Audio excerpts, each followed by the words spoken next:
Hey everybody, and welcome back to the first deck profile, I guess, on this channel. Hopefully I want to do more of these in the future. This is my ABC deck profile of what I took to YCS Salt Lake City.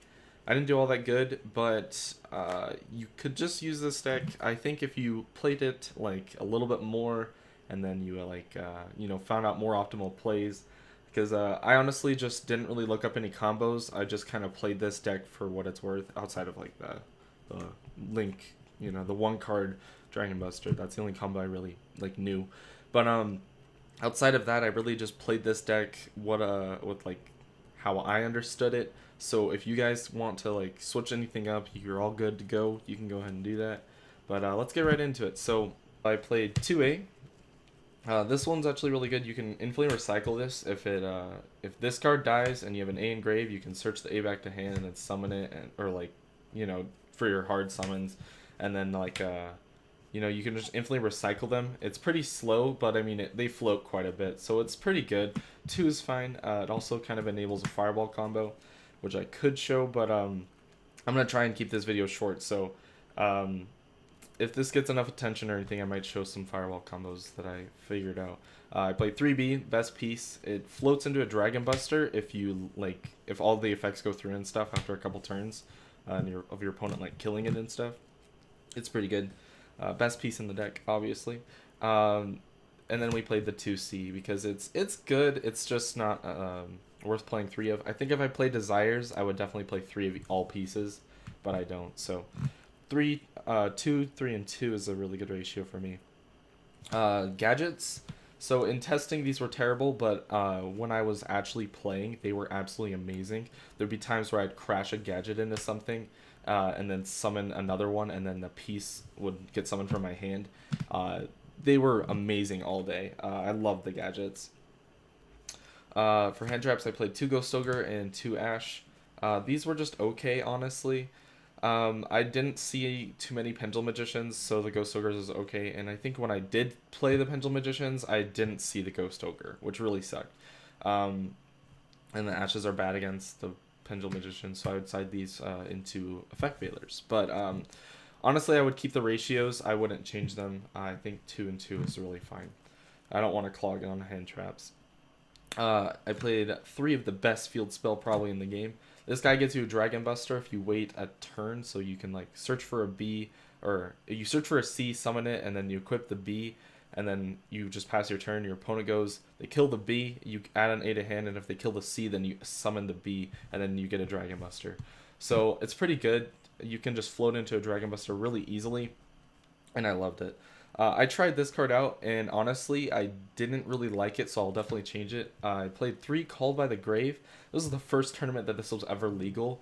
Honestly, I would only play 2, and I'd move it to the side deck, because True Draco was terrible with this card. Trick Stars were okay. I think I sided 1 out against it, but it was just an okay card overall. Move it to the side deck, play 2 of it. Best card probably all day yesterday was or not yesterday, it was like 2 days ago, but anyways, best card all day was Mind Control for sure. You could just steal masterpieces, or I would target like Vortex Dragon, and then they would have to negate it, otherwise I'd take the Vortex. Some dude didn't negate it for whatever reason, and so I just took the Vortex, and it was all good. Super great. And then for 1-ofs, we played 1 Monster Reborn, 1 Raigeki, 1 Upstart, and 1 Twin Twisters. I definitely moved to this side deck. It wasn't all that great in the main. I just wanted to have 1 in the main so that I could, get rid of problem cards. But definitely switch this to the side deck. Everything else was fine. I loved Monster Reborn. This card was amazing. Made me a Dragon Buster like quite a few times when I needed it. Then I got Triple Torrential. I didn't really remember too much of this card. It was okay from what I remember. I think I only played it like once or twice. But killing your gadgets and getting free resources and stuff was pretty cool. So I definitely want to test more on this. But for now, I don't know, it's okay. Then for Solemns, we played Triple Strike, Judgment, and a Warning. Nothing really too much to say here. These guys were all amazing. Strikes weren't really all that good against Trick Stars, so I'd definitely side those guys out. But these two were really good, so I'd keep those in. But I'd always side out the strikes against Trickstars, but maybe that's not a good idea, but I just did that, and I think I liked it a little bit more.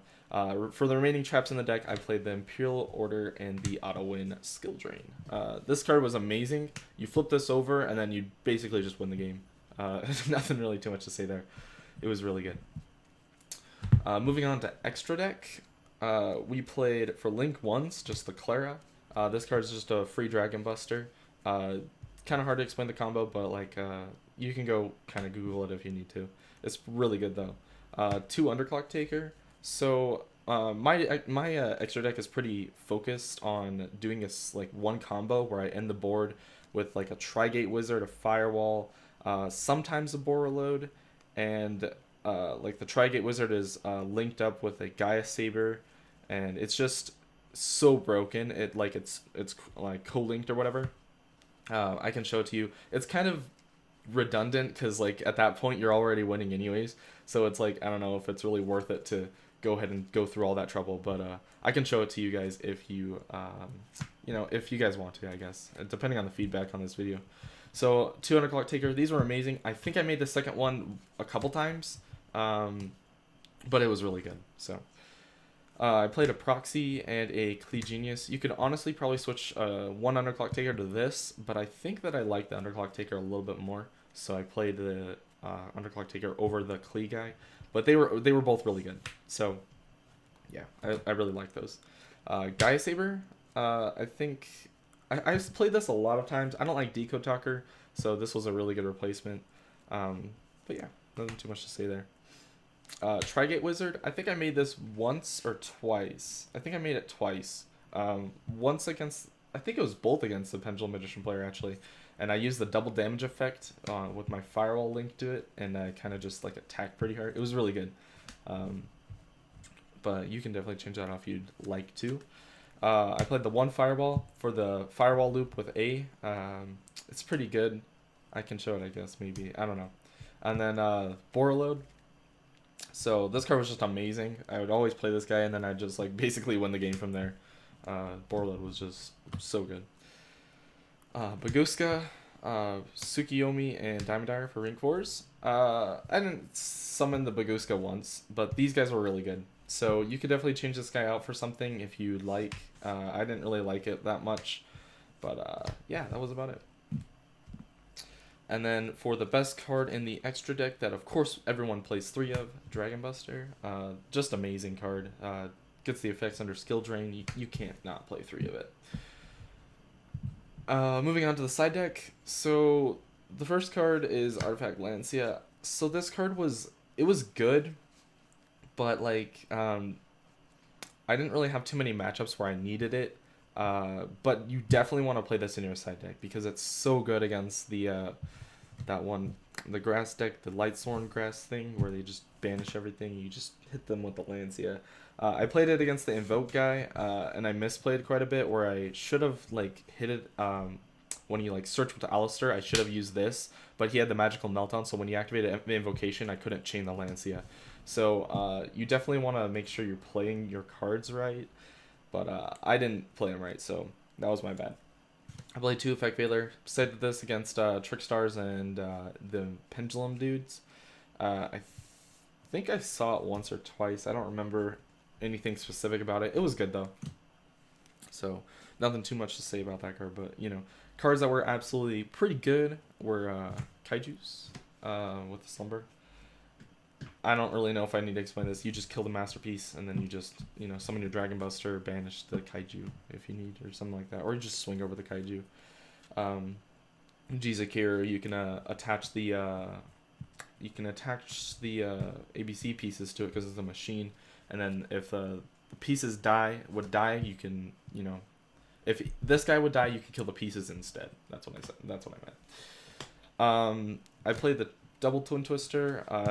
I don't know. You could definitely side in the third one. I just had 1 in the main, and then 2 in the side, and I don't know. I definitely moved the other one to the side deck. I don't know if I'd play 3 in the side deck, but 2 is fine. 2. Well, I mean, I guess I did play 3 when I said I didn't, but yeah, it was good when I needed it.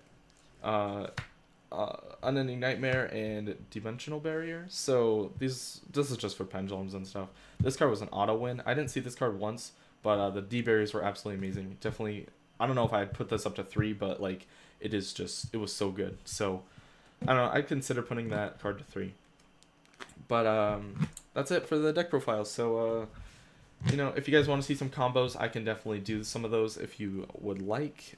Just, let me know, and I will go ahead and do that. So, thank you guys for watching, and I will see you guys all next time.